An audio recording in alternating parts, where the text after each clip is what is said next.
अच्छा जी, ये लेक्चर 66 हमारा पिछला लेक्चर जो था, इसके अंदर हमने क्वालिटी एंटरप्राइजेज़ वाला क्वेश्चन किया था। तो इस क्वेश्चन में कोई मसला है भाई तो बताओ, कोई कन्फ्यूजन तो नहीं है? हो गया था, चले। अच्छा जी, अब आज मैं ये चाह रहा हूँ कि मैं कोई फुल फ्लेज क्वेश्चन जो है वो आज आपको बड़े वाला ना कराऊँ, बल्कि एक तो मैं वो अमीन इंडस्ट्रीज़ वाला क्वेश्चन जो आपको दिया था, ठीक है, लेकिन आप टिक तो बहरहाल करते जाएंगे। अभी बुक इंशाल्लाह, बुक मेरे ख्याल में आ जानी चाहिए थी, आ जाएगी आज और कल के अंदर आपको अवेलेबल हो जाएगी। तो उसमें फिर हम टिक कर लेंगे क्वेश्चन जो हमने किए हुए हैं, ठीक है। जैसे मैंने यहाँ पे आपको पास पेपर 4 जुनेद जंजुआ करवा दिया, पास पेपर 5 मैं अभी आपको करवाने लगा हूँ, ठीक है जी। उसके बाद पास पेपर 11 क्वालिटी एंटरप्राइजेज़ ये हमने कर लिया है, ठीक है जी। और अल्लाह आपका भला करे। तो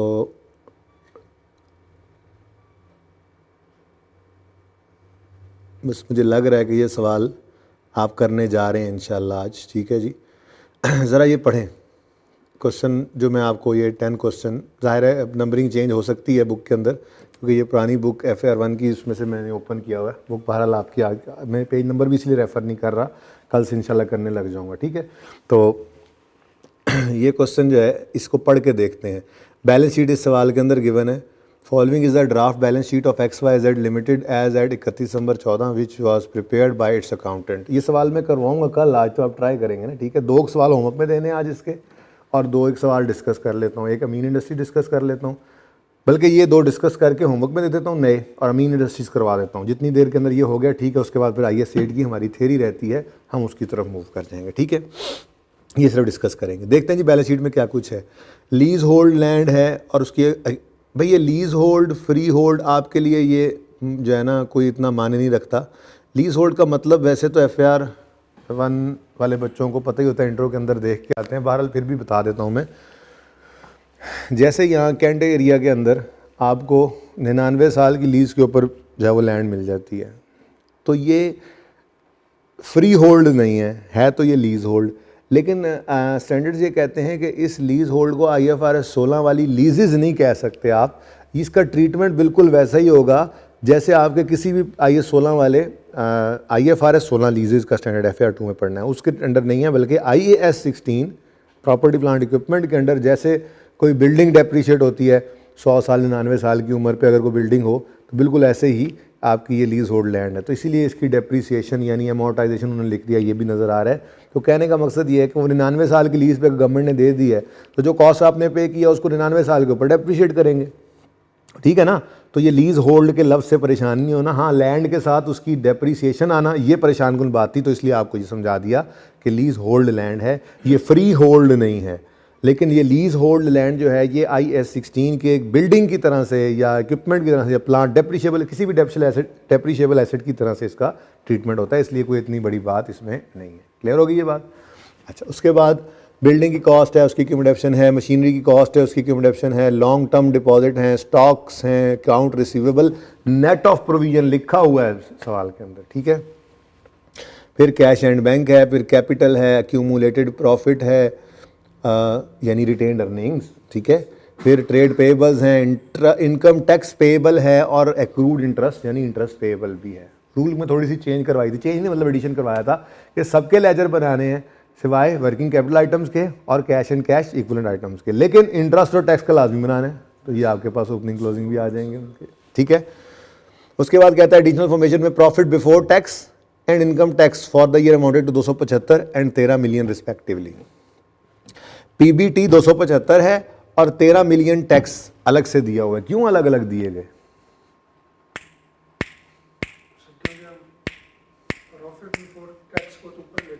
फिर तो दे दिया था, फिर टैक्स क्यों दे रहा है? कल एक रूल लिखवाया था पिछली क्लास में कि हमेशा याद रखना कैश फ्लो का स्टार्टिंग पॉइंट होता है PBT और रिटेन्ड अर्निंग्स के लेजर में आता है प्रॉफिट आफ्टर टैक्स। अब प्रॉफिट एंड लॉस इस सवाल में गिवन नहीं था, ठीक है, प्रॉफिट एंड लॉस गिवन नहीं था, सिर्फ प्रॉफिट की फिगर दी थी। तो कोई बात नहीं, हमारे तो इस मेथड के अंदर हम शुरू ही प्रॉफिट बिफोर टैक्स से करते हैं, लेकिन टैक्स की फिगर इसलिए दी कि कैश फ्लो को स्टार्ट करना PBT से, और जब रिटेन्ड अर्निंग्स एक्यूमुलेटेड प्रॉफिट नाम का जो अकाउंट आ रहा है जब उसको ओपन करना तो उसके अंदर प्रॉफिट आफ्टर टैक्स लेकर आना, ठीक है। अच्छा जी, चलें। उसके बाद बैलेंसेज एट 31 दिसंबर 13, तो इसका मतलब ये बैलेंसेज सिर्फ 31 दिसंबर 14 की गिवन है। ओ अच्छा, ये क्लोजिंग है सिर्फ भाई, 2 साल की बैलेंस शीट नहीं गिवन। 2 साल की बैलेंस शीट की बजाय 1 साल की ही बैलेंस शीट दे दी, मैंने गौर ही नहीं किया था। कोई बात नहीं, पिछले साल के बैलेंसेज ये दे दिए उसने हमें, और ठीक है। अच्छा, अब स्टॉक भी गिवन है, ओपनिंग डेटर्स भी गिवन है, कैश भी गिवन है, ट्रेड पेबल्स भी गिवन है, इनकम टैक्स पेबल भी गिवन है, लॉन्ग टर्म डिपॉजिट्स भी गिवन है, और नीचे उसने कहा कि पॉलिसी 5% है रिसीवेबल्स की। अब टेंशन शुरू हो गई हमें, लेकिन टेंशन की ज़्यादा बात नहीं है। लीज होल्ड लैंड की कॉस्ट आ रही है क्लोजिंग डेट पर, और एक्यूमुलेटेड डेप्शन आ रही है क्लोजिंग डेट पर।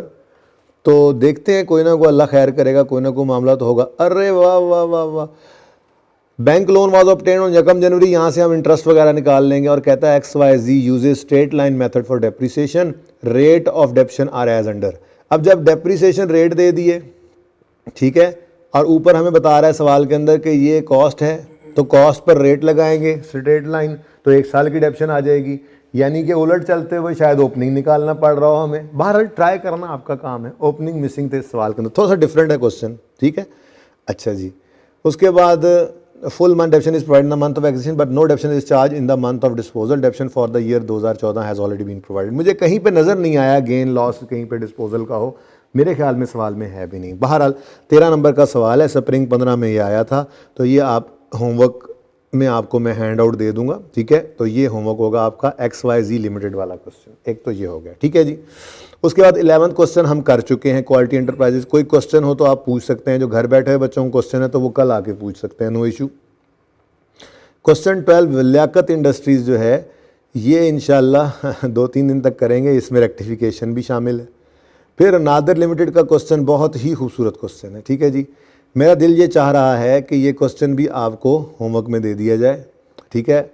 और उसके बाद फिर 14 ये दूसरे मेथड का है, 15 दोनों से हो सकता है, 12 दूसरे मेथड का है, 16 और 17 ये सब कहानियाँ अब बाद की हैं, ठीक है।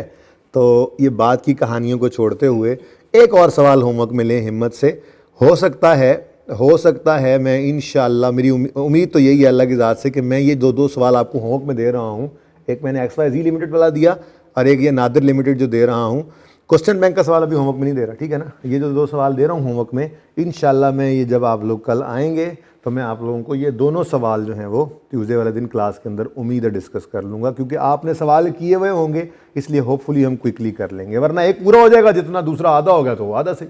लेकिन ये दोनों सवाल करेंगे, कोई नया सवाल मैं नहीं करवाऊँगा इंशाल्लाह कमिंग क्लास में, ठीक है। अच्छा जी, इस सवाल को भी देखते हैं। तो कहता है following information pertains to Nadir limited, extract from statement of profit और लॉस। प्रॉफिट बिफोर टैक्स है, टैक्स है, और प्रॉफिट आफ्टर टैक्स है। दोनों का अलग अलग होना समझ में आता है। कैश फ्लो स्टार्ट होगी प्रॉफिट बिफोर टैक्स से, और रिटेन्ड अर्निंग्स अगर अकाउंट होगा तो उसके अंदर जाएगा प्रॉफिट आफ्टर टैक्स, ठीक है जी। उसके बाद बैलेंस शीट के अंदर देखें तो शेयर कैपिटल है, शेयर प्रीमियम है। भाई शेयर प्रीमियम आ गया तो क्या हुआ, जैसे शेयर कैपिटल का लेजर बनाया था, शेयर प्रीमियम का लेजर बना लेना, ठीक है। सवाल मैं खुद करवाऊंगा, परेशान नहीं होना। लेकिन अगर कॉन्फिडेंस चाहते हो ना कि 60-70% सवाल फिर भी ठीक हो गया, 2 लेक्चर पढ़ के कैश फ्लो का हमने 60-70% सवाल सही कर लिया, तो उसके लिए आपको ये सवाल खुद ट्राई करना है, बगैर सोल्यूशन देके करना है, ठीक है ना। डिस्कस तो कर ही रहा हूँ, मोटी मोटी 2-4 बातें, ठीक है। पहले नादिर वाला सवाल करना, फिर दूसरा, ओके। आप लोगों के साथ डिस्कस हो गया ना डिविडेंड्स वगैरह और राइट इशू वगैरह, हाँ, तो फिर कोई मसला ही नहीं है, सवाल आप एकदम से ज़बरदस्त कर लोगे। Share capital, share premium, retained earnings, surplus on revaluation, non current liability में लॉन्ग टर्म लोन है, करंट लायबिलिटी में ट्रेड पेबल है, accrual other payables and tax liability है। बैलेंस शीट के डेबिट साइड पे आए तो प्रॉपर्टी प्लांट इक्विपमेंट नेट है, जाहिर है नेट ऑफ डेप्शन होगा। करंट एसेट्स में स्टॉक इन ट्रेड है, ट्रेड रिसीवेबल नेट है, जाहिर है net of provision for doubtful debt होगा। अदर रिसीवेबल्स हैं और कैश एंड बैंक है। कोई काबिल जिक्र चीज़ नज़र नहीं आई मुझे बैलेंस शीट के अंदर जो परेशान करे। पहले नादिर वाला सवाल करना है, फिर XYZ वाला, क्योंकि नादिर वाला इंशाल्लाह ज़्यादा बेहतर तरीके से होगा, ज़्यादा कॉन्फिडेंट फील करेंगे, ठीक है। ये दोनों सवाल आपको हैंड आउट में प्रोवाइड करूंगा मैं। अच्छा, अब एडजस्टमेंट्स पढ़ते हैं जी। पहली एडजस्टमेंट है, पहले एडजस्टमेंट को छोड़े, पहले आखिरी एडजस्टमेंट पढ़ते हैं। बल्कि उससे पहले रिक्वायरमेंट तो पढ़ लें। Prepare statement of cash flows in accordance with IAS 7 using छोड़ो कौन सा मेथड, अभी तो हमने जिंदगी में एक ही मेथड पढ़ा है, तो वो इसी मेथड से होना है सवाल, ठीक है। अच्छा, आखिरी एडजस्टमेंट पढ़ो, पढ़ो भाई, ऊंची आवाज में पढ़ो।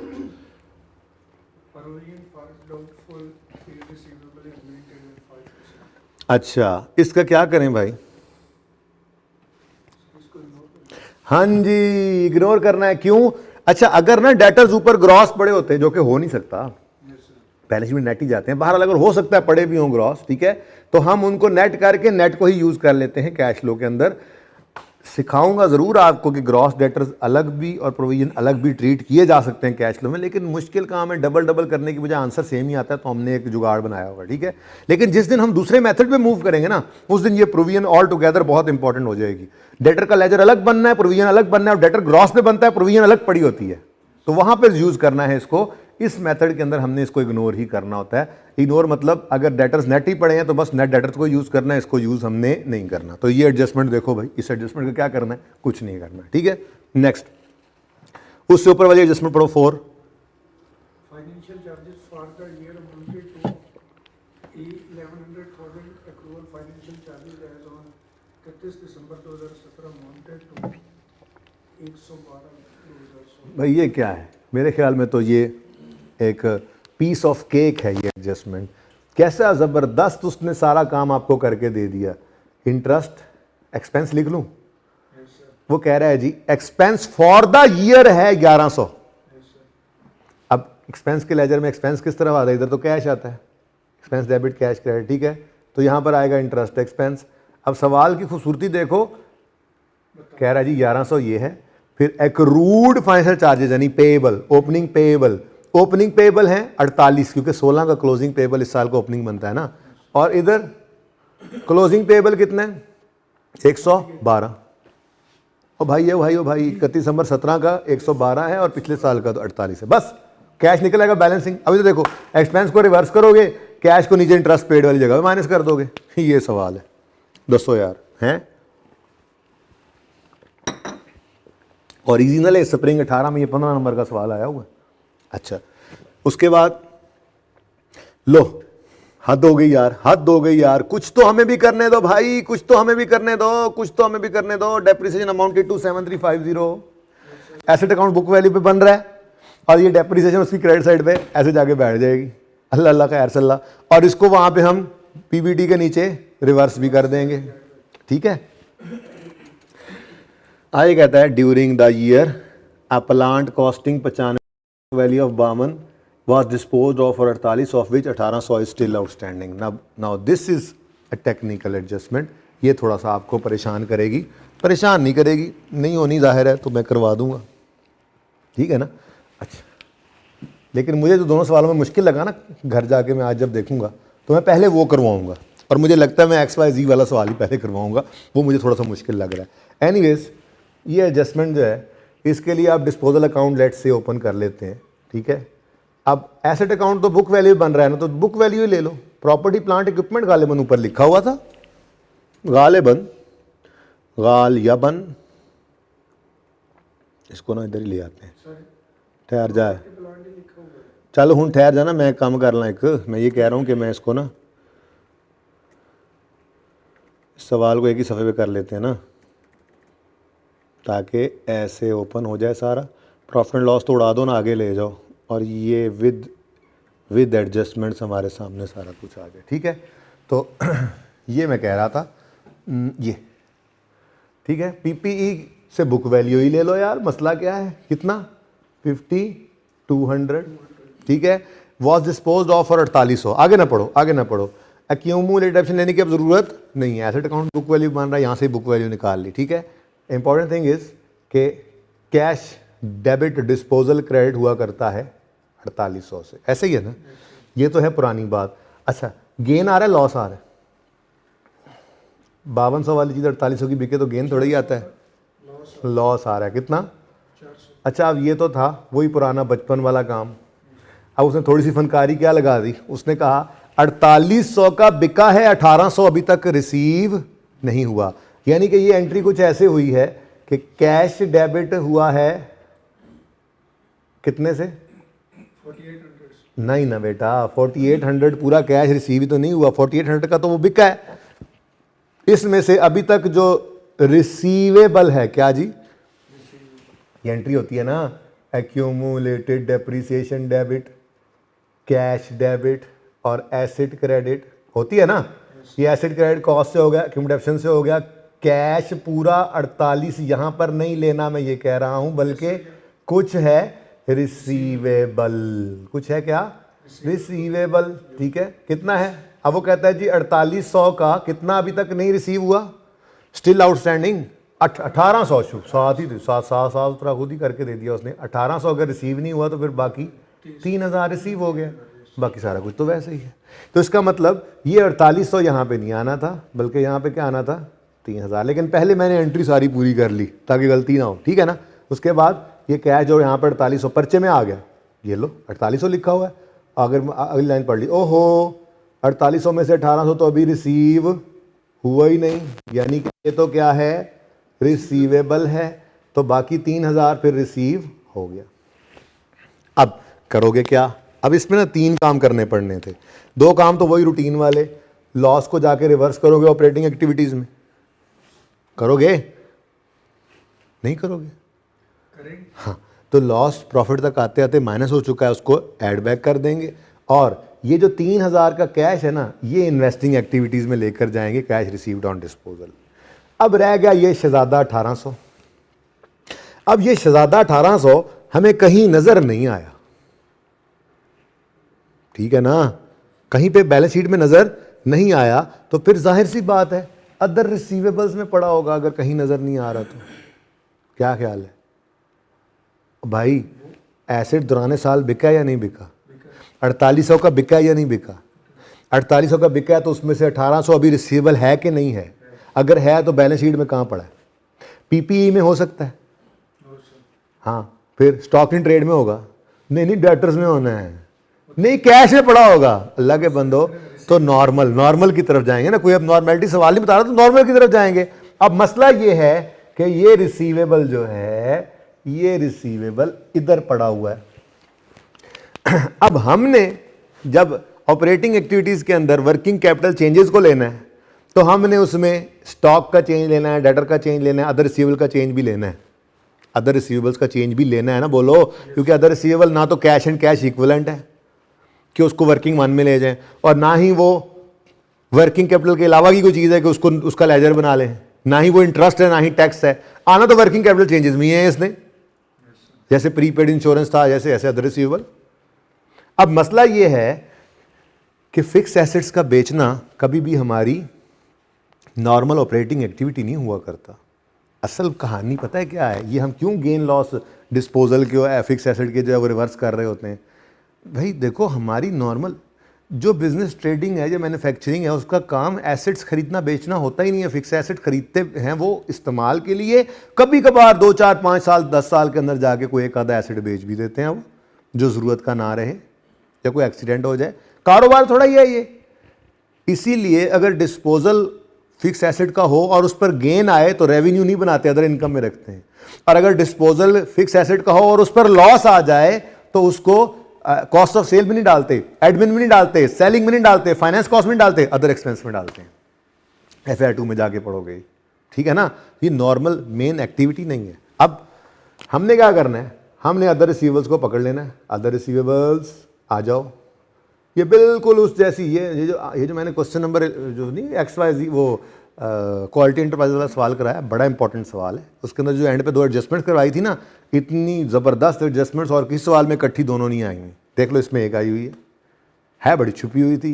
क्या मतलब, हम कहेंगे एज पर क्वेश्चन, ठीक है, क्लोजिंग ओपनिंग, हाँ भाई रिसीवर्स कितने हैं, 800 और 2385, लेस कर देंगे इसमें से receivable from for fix asset कर लो, रिसीवेबल फॉर क्या चीज़ बेची थी, प्लांट ही लिख लो चलो।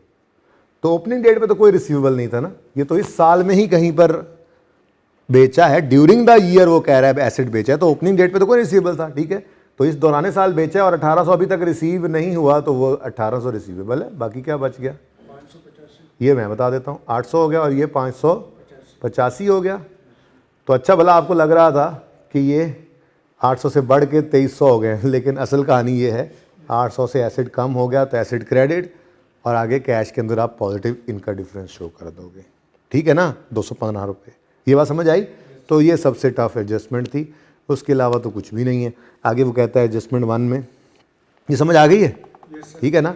आप कैश फ्लो के अंदर इस 1800 को नहीं लेना था, इसीलिए तो हमने देखो यहाँ पे 1800 अलग लिख लिया। जब अलग लिखा तो कैश की फिगर 3000 ही आ रही है, गड़बड़ नहीं हुई कोई। ठीक हो गया, डन। अच्छा, एडजस्टमेंट 1 में कहता है shares issued during the year were as follows. वो कहता है जी 10% bonus shares in March 17 issue हुए। तो बोनस शेयर्स की एंट्री याद है कुछ? बोनस डिविडेंड, बोनस शेयर्स क्या एंट्री होती है?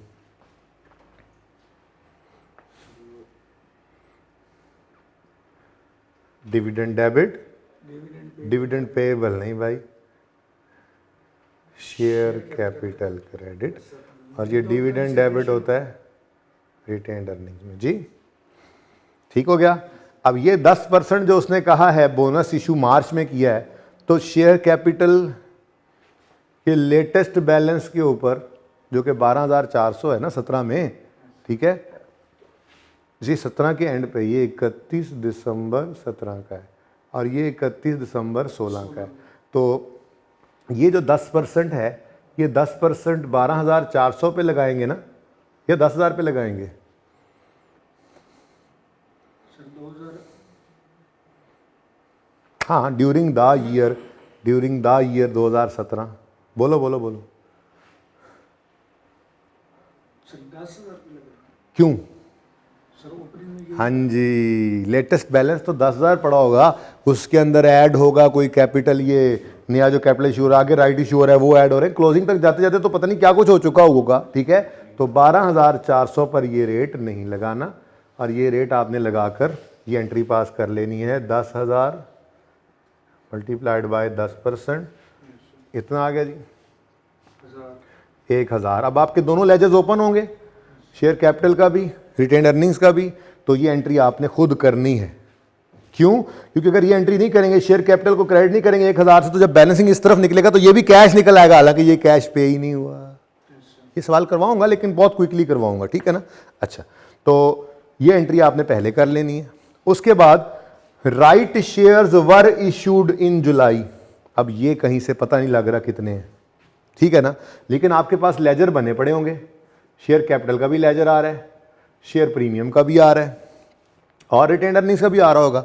अब ये क्यों एंट्री आपने की? Retained earnings debit share capital credit 1,000 इधर आ गया होगा, ये बोनस वाला, ये तो अलग से ही आ गया। ठीक है, अब ओपनिंग भी आ रहा होगा, क्लोजिंग भी आ रहा होगा, यहाँ पर भी ओपनिंग भी आ रहा होगा, क्लोजिंग भी आ रहा होगा, लेकिन जब आप बैलेंस करोगे तो इधर बैलेंसिंग फिगर निकलेगी। मतलब क्या?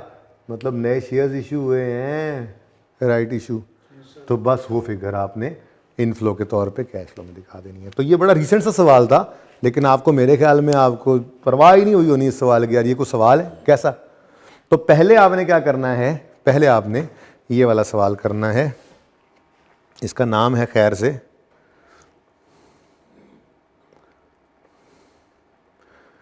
नादिर लिमिटेड। ठीक है, तो नादिर लिमिटेड एक आपके होमवर्क में है, अपने पास नाम तो लिख लो एटलीस्ट। ठीक है, Nadir limited, number 1 Nadir limited करना है, और नंबर 2 आपने XYZ लिमिटेड करना है। ये वाला सवाल ठीक हो गया। ये आपको इंशाल्लाह मैं दोनों हैंड आउट के अंदर क्वेश्चंस दे दूंगा। क्लियर? चलें।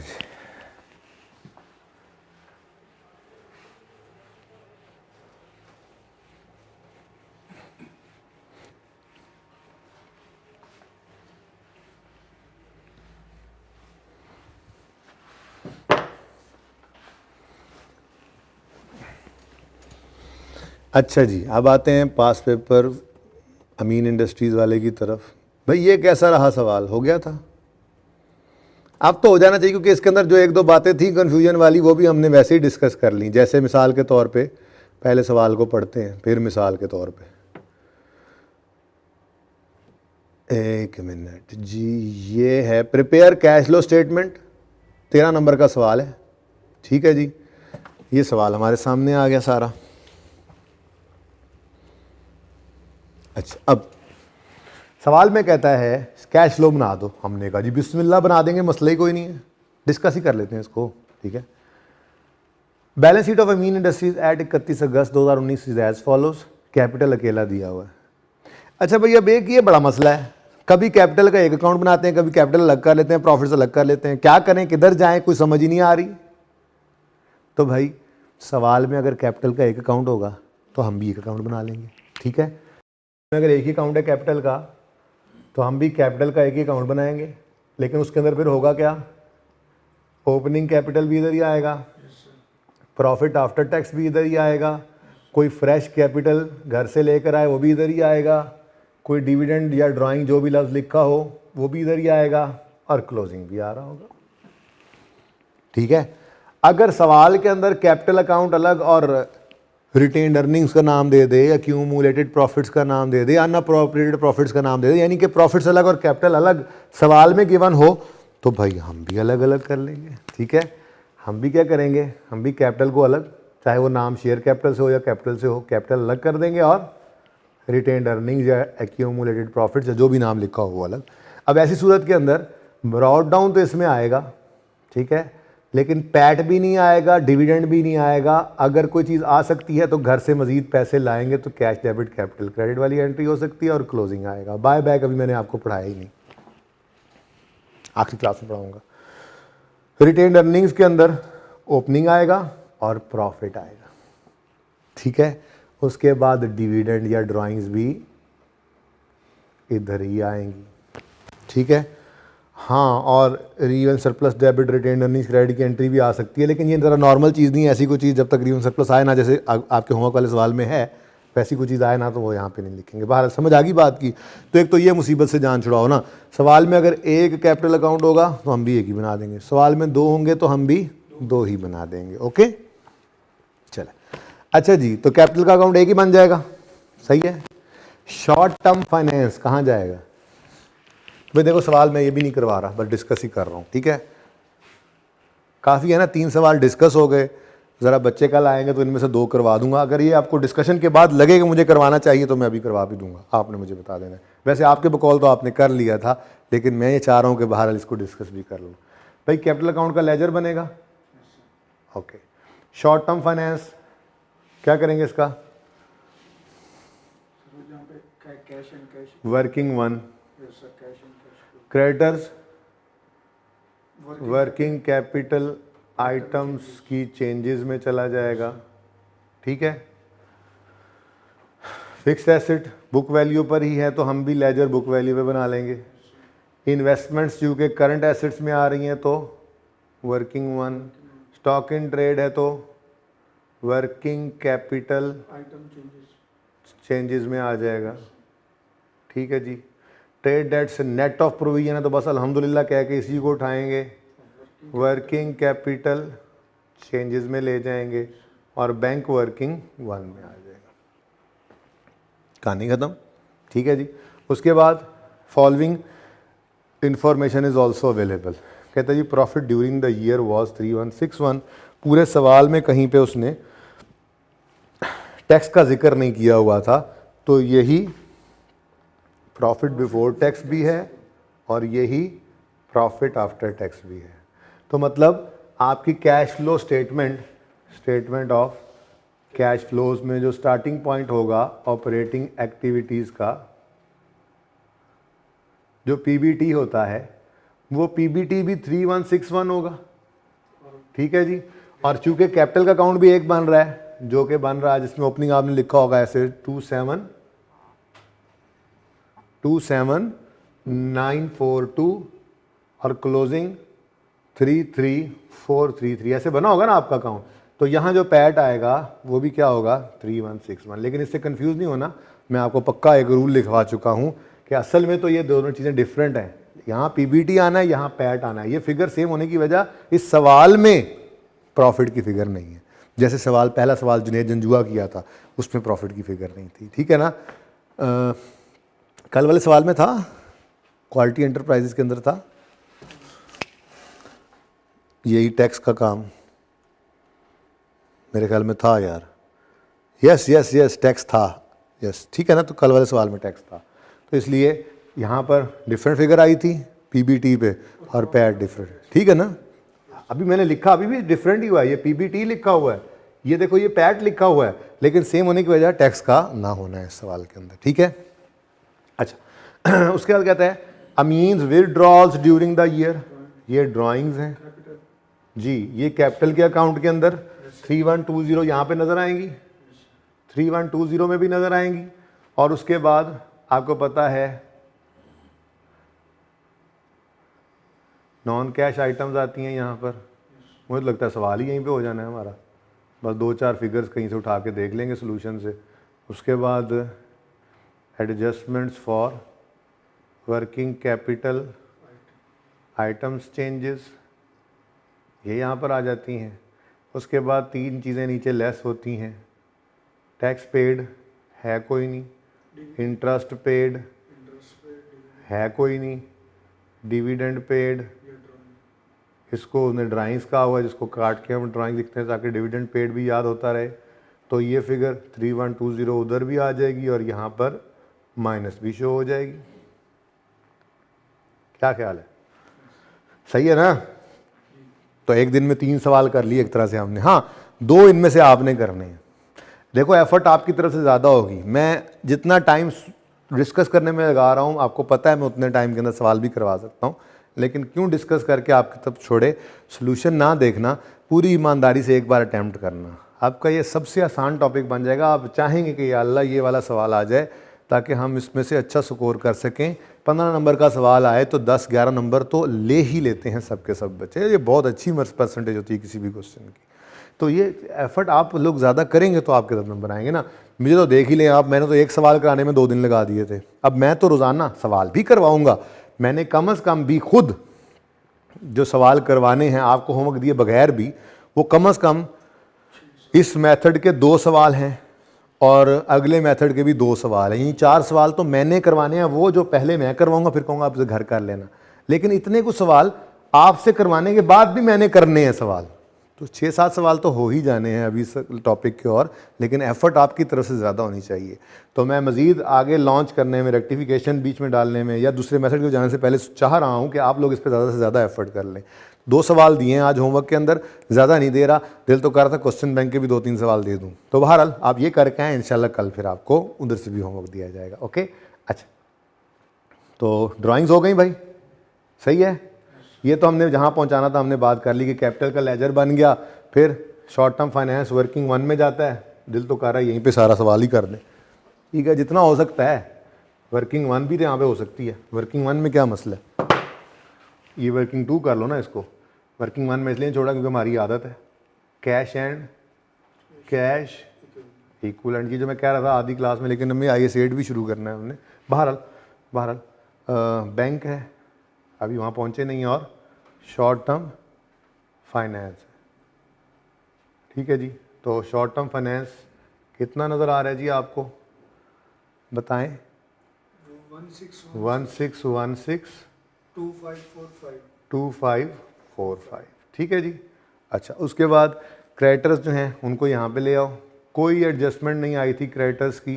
क्रेडिटर्स जो है वो 2580 से बढ़ के मुफ्त के नंबर हैं, देखो कैसे, ये कितना आसान काम हमने पकड़ लिया था, गलती नहीं है, कोई रूल भी याद नहीं किया हुआ, सिंपल बढ़ गए क्रेडिटर्स। लायबिलिटी है क्रेडिटर्स, बढ़ने पे करते हैं क्रेडिट, बढ़ने पे क्या करते हैं क्रेडिटर। लायबिलिटी बढ़े तो क्रेडिट होती है ना, नहीं क्रेडिट, अच्छा लायबिलिटी बढ़े तो क्रेडिट होती है। दूसरा इम्पैक्ट डेबिट कितना आता है, फ़र्क कितना आता है। हाथ बांध के बैठे हो पाए ना, कैलकुलेशन करो, जल्दी करो, आइए सेट डिस्कस करना है।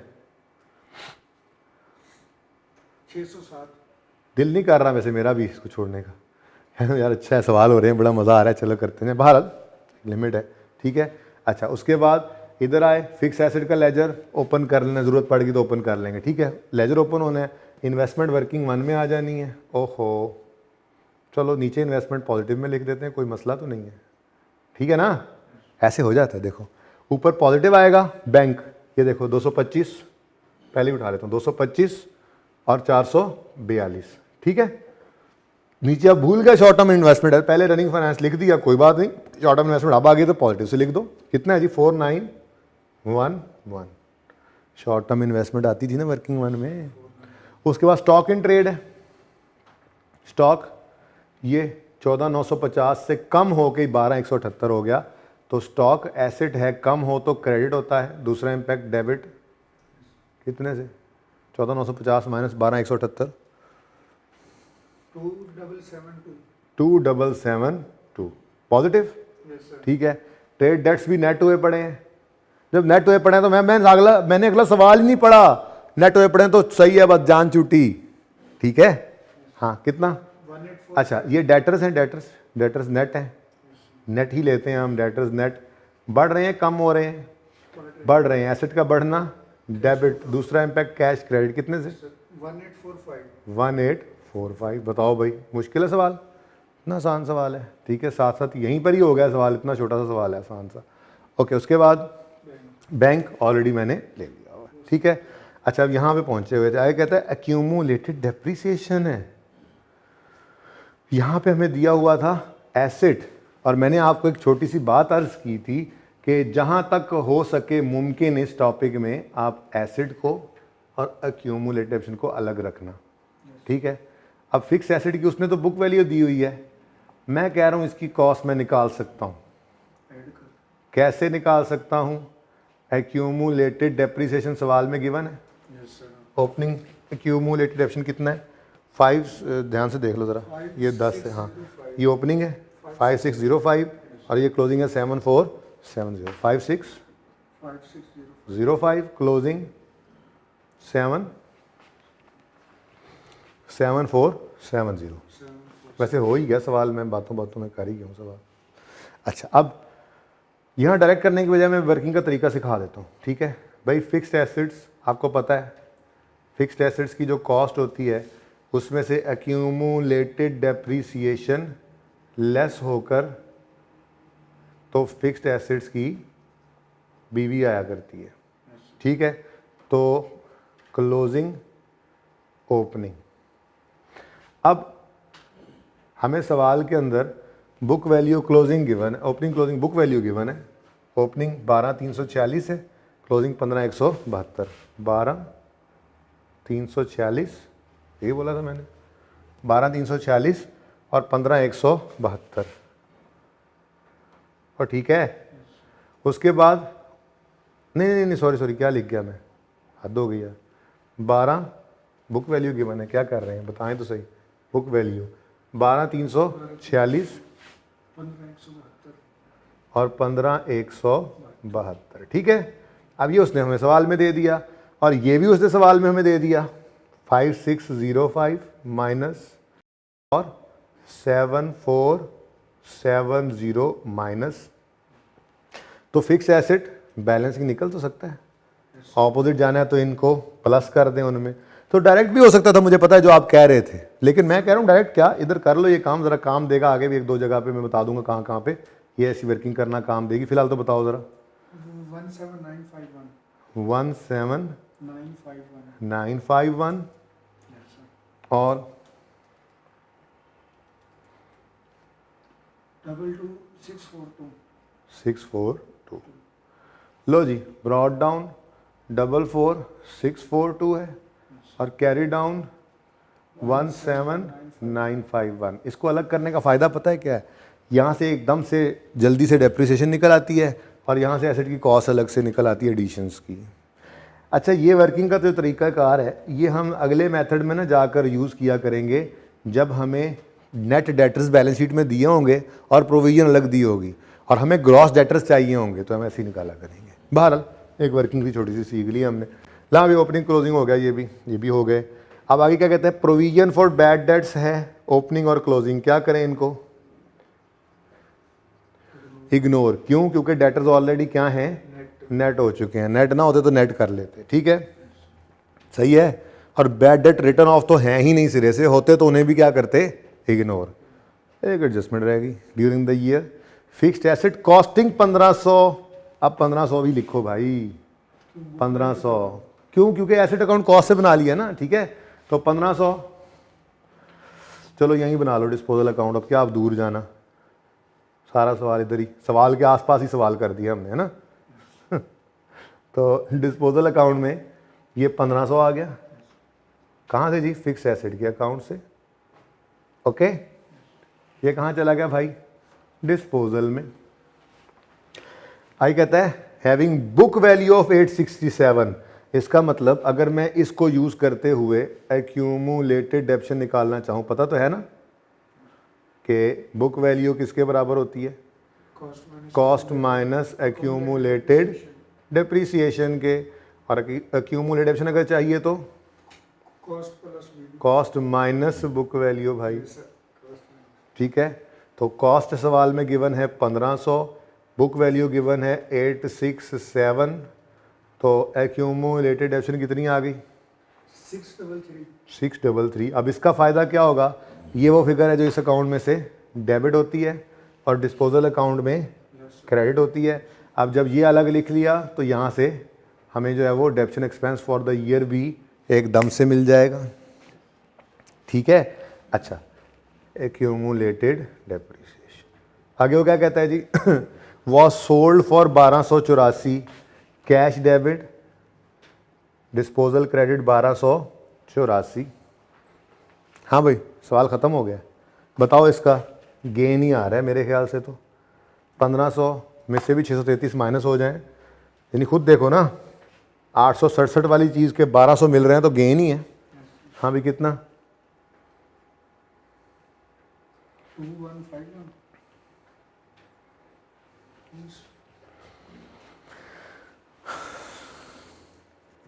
417।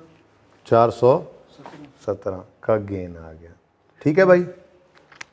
अच्छा, अब ये गेन रिवर्स करें, इधर आए देखें, प्रॉफिट की फिगर तक आते आते ये गेन ऐड हो चुका होगा तो लेस कर देते हैं जी। Gain on disposal, working number जो भी होगी वो वर्किंग नंबर बता देना, ठीक है ना। कितना है भाई, 417, लेस हो गया, डन हो गया जी, ठीक है। उसके बाद अगर आप इन्वेस्टिंग एक्टिविटीज़ की बात करें तो उसमें कैश रिसीव्ड है ऑन डिस्पोजल, और सवाल में गिवन था 1284, रिसीव हुआ इनफ्लो है, ठीक हो गया।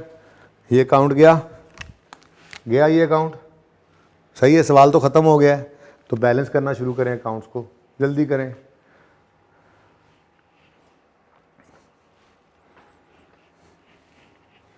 हाय अल्लाह, ये सेट पे पहुंचने जल्दी करो।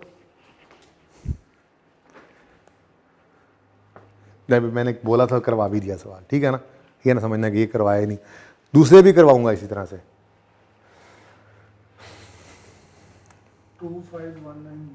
25191 ज़रा चेक कर ले भाई, 2 दफ़ा किया है। मैं भी कैलकुलेटर ना उठा लूँ, साथ साथ दोनों करते जाएंगे, ज़रा अकेले हो ना आप, हैं शक पड़ रहा है तुम्हें, देख लो भाई, ये दिन भी देखने थे, कैलकुलेशंस भी खुद करनी पड़ रही हैं। हाँ भाई, 44642 में से 1500 माइनस किया और 17951 माइनस किया, 25191, ठीक है जी। इधर देखो भाई, साथ साथ लिखवाते भी जाओ। ये कैश पेड फॉर एडिशन, सिर्फ एडिशंस इन पीपीई भी लिख सकते थे, ठीक है ना, और वर्किंग का रेफरेंस भी दे दोगे। आ गया ही 25191 नेगेटिव, ठीक है, सही हो गया। कैश फ्लो यही बनती चली जा रही है। नेक्स्ट, ये डन है। अब इसका बताओ भाई, किस तरफ आ रहा है बैलेंसिंग फिगर,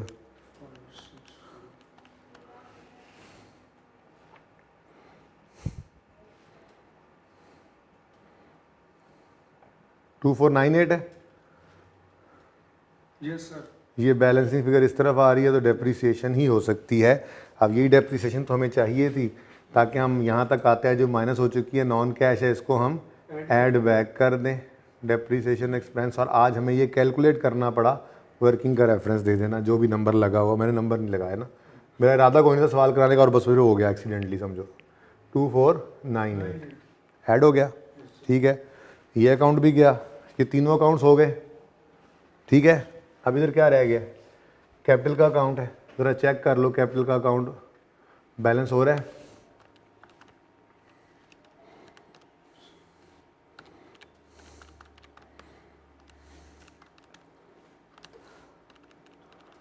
हाँ भाई,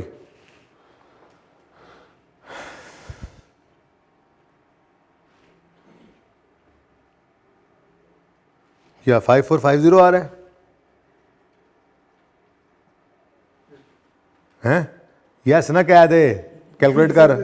मेरे से भी तो गलती हो सकती है, इतने करीब से वैसे ही फिगर पता नहीं क्या नजर आ रही होती हैं।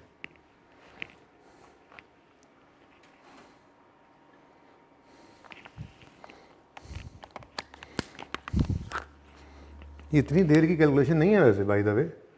27,942 है, 3161 है, 3120 है, 33,433 है।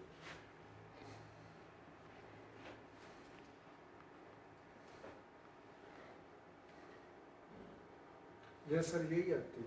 बड़ी मेहरबानी। फाइनेंसिंग एक्टिविटीज़ में ये फ्रेश कैपिटल इंजेक्टेड लिख लूँ, फ्रेश कैपिटल इन्वेस्टेड या इंजेक्टेड, वर्किंग का रेफरेंस दे लेना 5450। कोई लोन शोन तो नहीं आया, बोलो। तो ये इनफ्लो है, ठीक है जी, और यही एक है, बस टोटल कर दें।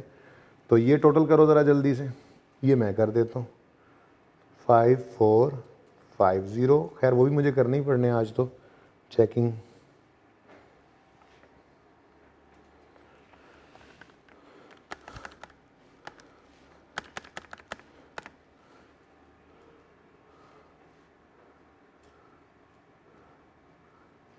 जी क्या आया आंसर? 3656। 3656 पॉजिटिव। Yes sir. चलो आप ये नीचे वाले दोनों टोटल चेक करो, ये मैं कर लेता हूँ। 3161 माइनस 417,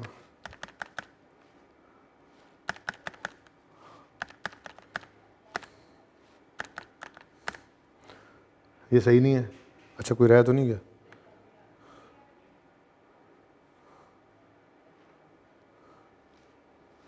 हाँ एक रह गया, 3120 सही है भाई। 3656, ये -50907 हैं? ये अंकल हैं? तो निकालो ना, चेक करो, मैंने लिखा है।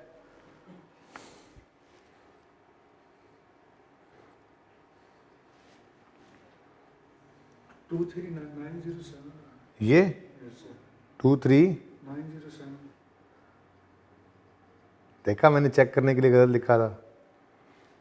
ऐसी कोई बात नहीं है, गलत कैलकुलेशन हुई थी जी। वैसे भी आदत नहीं रही कैलकुलेशन करने की। हाँ 23907। चलो अब ग्रैंड टोटल करो।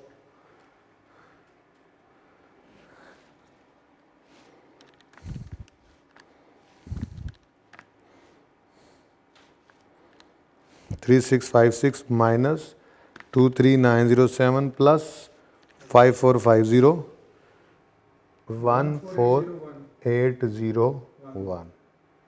नेगेटिव। ए प्लस बी प्लस सी नेगेटिव, ये आ गया जनाब हमारे पास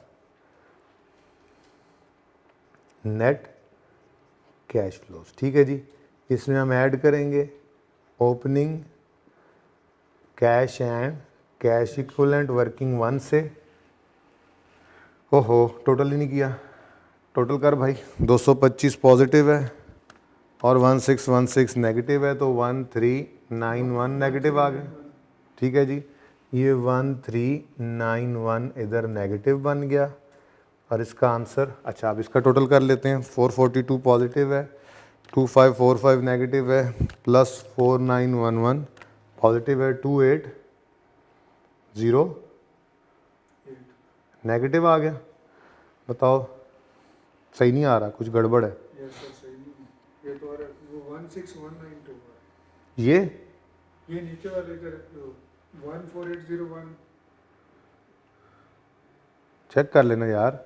3656 पॉजिटिव है, 23907 नेगेटिव है, फिर 5 पॉजिटिव है, तो ठीक तो आ रहा है। मैं चेक कर लेता हूँ सोल्यूशन यार, कसम से कैलकुलेशन ही नहीं होती तुमसे, मुझसे तो वैसे नहीं होती।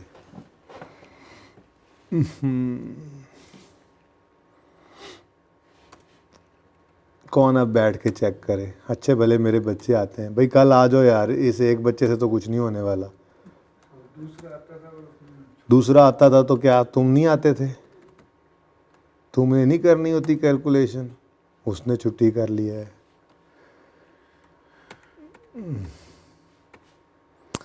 क्वेश्चन यार अब ये हो गया। हाँ भाई चेक करो, कैलकुलेशन चेक करो कहाँ गलती हुई है। देखो देखो देखो देखो, कोई चीज़ रह तो नहीं गई। ये देखो भाई आंसर 5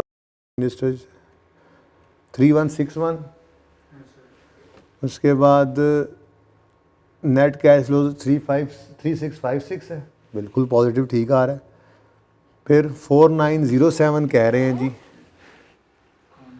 इसका इसका ये एडिशन तुमने सही नहीं निकाला, इसका मतलब है एडिशन में कोई गड़बड़ है।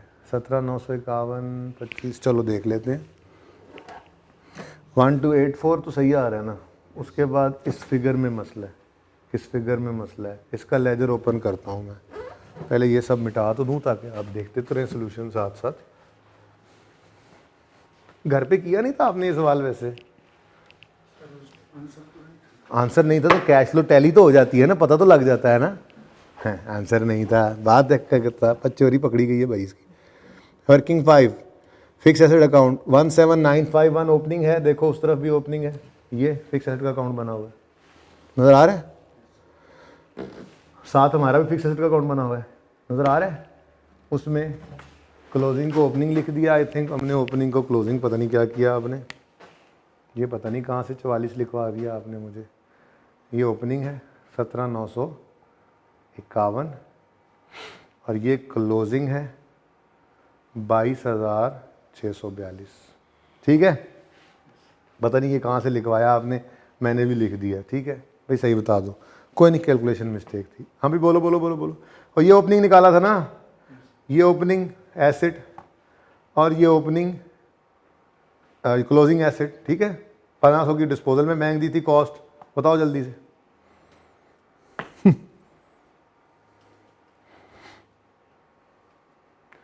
6191 6191। ठीक है, अब इसको सही कर लो। ये 5 समथिंग आ रहा था,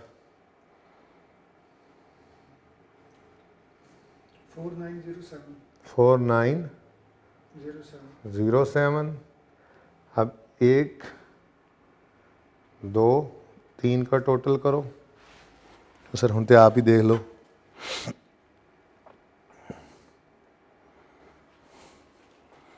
4199 आ रहा है पॉजिटिव, 4199 पॉजिटिव आ गया। और 1391 जब उसमें से माइनस किया तो आंसर है 2808। अब ठीक हो गया, तो ये घर पे ही हो जाना चाहिए था ना तुम्हारा। अच्छा जी सुने, देखें चलें, अच्छा ही हो गया, इस तरह से गलती हो गई हम दोनों से।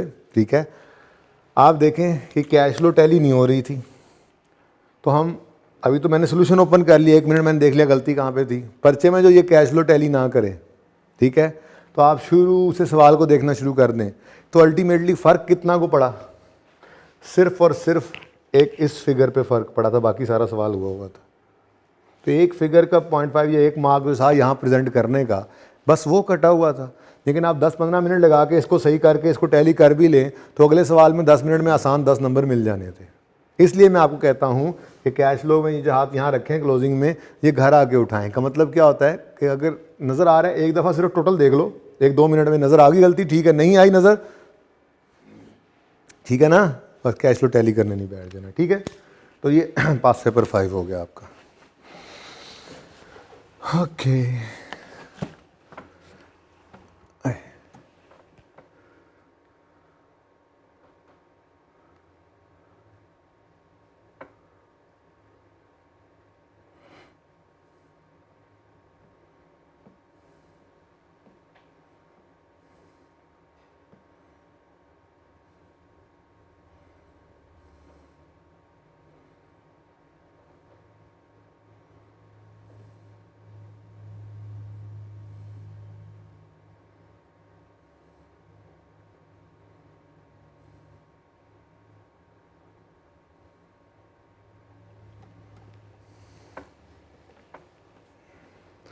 अच्छा जी, यहाँ तक को मसला है तो बताएं।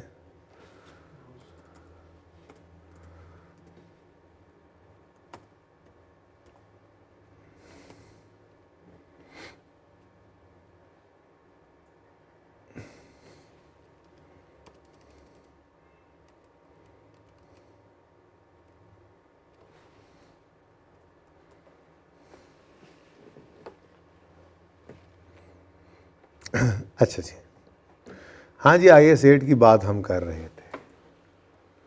कुछ याद है आपको? आपको याद हो कि ना याद हो, मुझे तो याद है।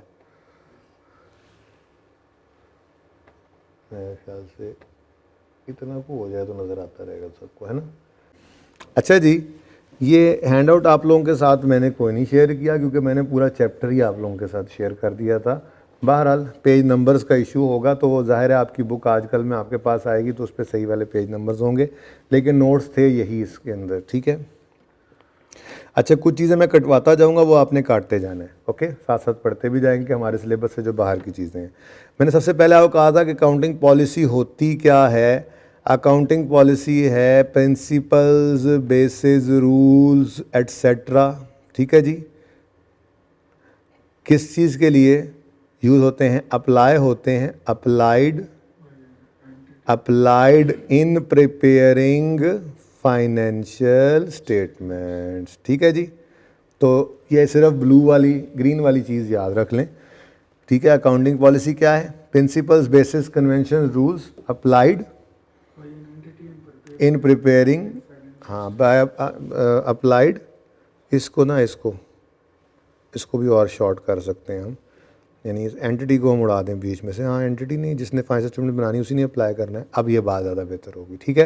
तो हाँ भाई, क्या डेफिनेशन जी इसकी? अकाउंटिंग पॉलिसी क्या होती हैं जी? Principles, basis, conventions, rules applied in preparing financial statements, ठीक हो गया जी। एग्जाम्पल्स क्या हैं? IAS2 permits to choose between FIFO और EFCO, ठीक है जी, ओके। उसके बाद IS40 permits to choose between fair value model और कॉस्ट मॉडल। ये FIFO EFCO था IAS2 का, इतनी बात बस याद रख लेनी है। और ये फेयर वैल्यू और कॉस्ट मॉडल IAS40 का है, ठीक है जी।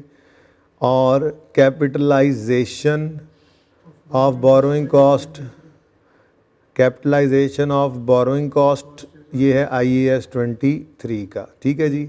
उसके अलावा ये तो बिल्कुल भी ना पढ़ें आप, नंबर 3 जो है, ठीक है ना। नंबर 3 जो है ये असल में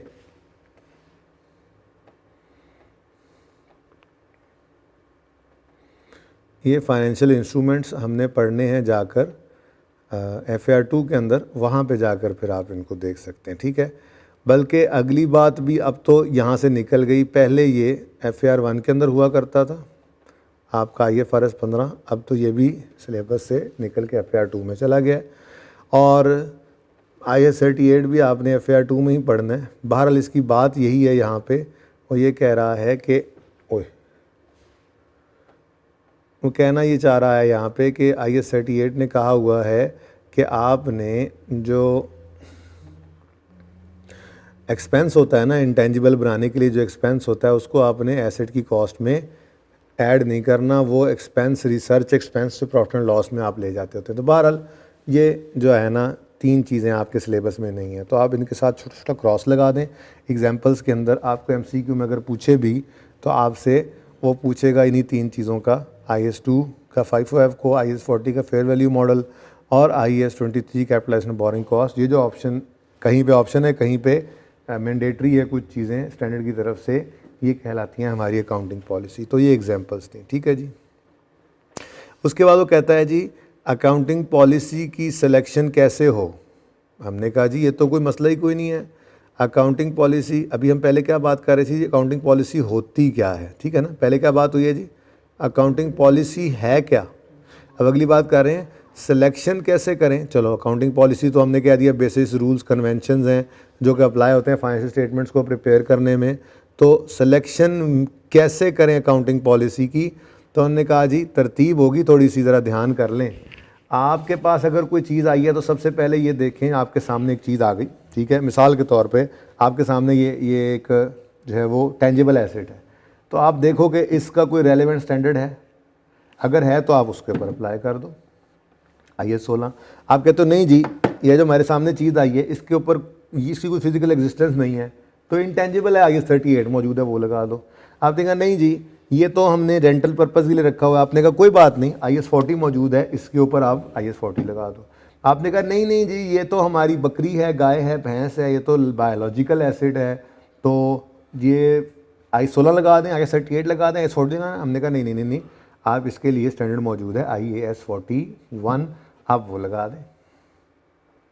तो क्या मतलब, सबसे पहले तो आपने जब अकाउंटिंग पॉलिसी सिलेक्ट करनी हो ना, किसी भी आइटम के बारे में जो फाइनेंशियल स्टेटमेंट्स में आने वाला कोई भी आइटम है, जब आपको फाइनेंशियल स्टेटमेंट्स में लाने लगे तो कोई आपको अकाउंटिंग पॉलिसी उसके लिए आपको सिलेक्ट करनी है, तो सबसे पहले आप देखें कोई रेलेवेंट IFRS है, और अगर उसका रेलेवेंट IFRS मौजूद नहीं है तो फिर दूसरे स्टेप में आप मूव कर जाएं, कोई सिमिलर IFRS है। जैसे IS 16 जब नहीं था तो IS 38 जब नहीं था इंटेंजिबल्स का स्टैंडर्ड, तो IS 16 के मुताबिक IS 38 को भी ले लेते थे कि यार उस जैसा ही है, बस ऐसे नज़र नहीं आ रहा ना, बात समझ रहे हैं।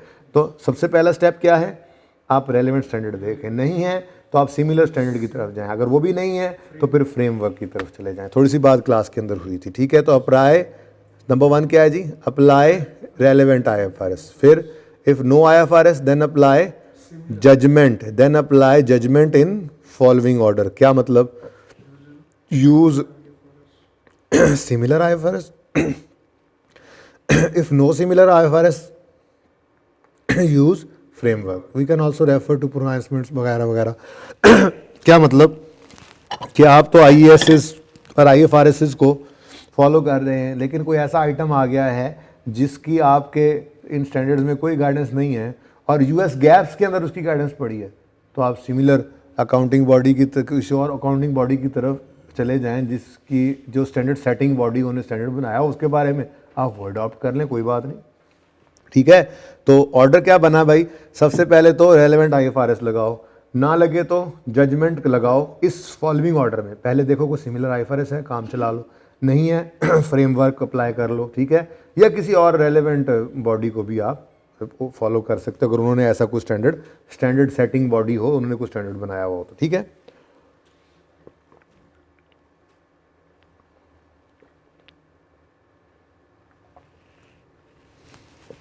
मतलब एग्जाम्पल के तौर पे क्या कहते हैं जी, इन्वेंट्रीज अगर आपके सामने आई हैं तो क्या करो, रेफर IS 2, PPE आया है तो रेफर IS 16, इन्वेस्टमेंट प्रॉपर्टी आया है तो रेफर IS 40, ठीक हो गया।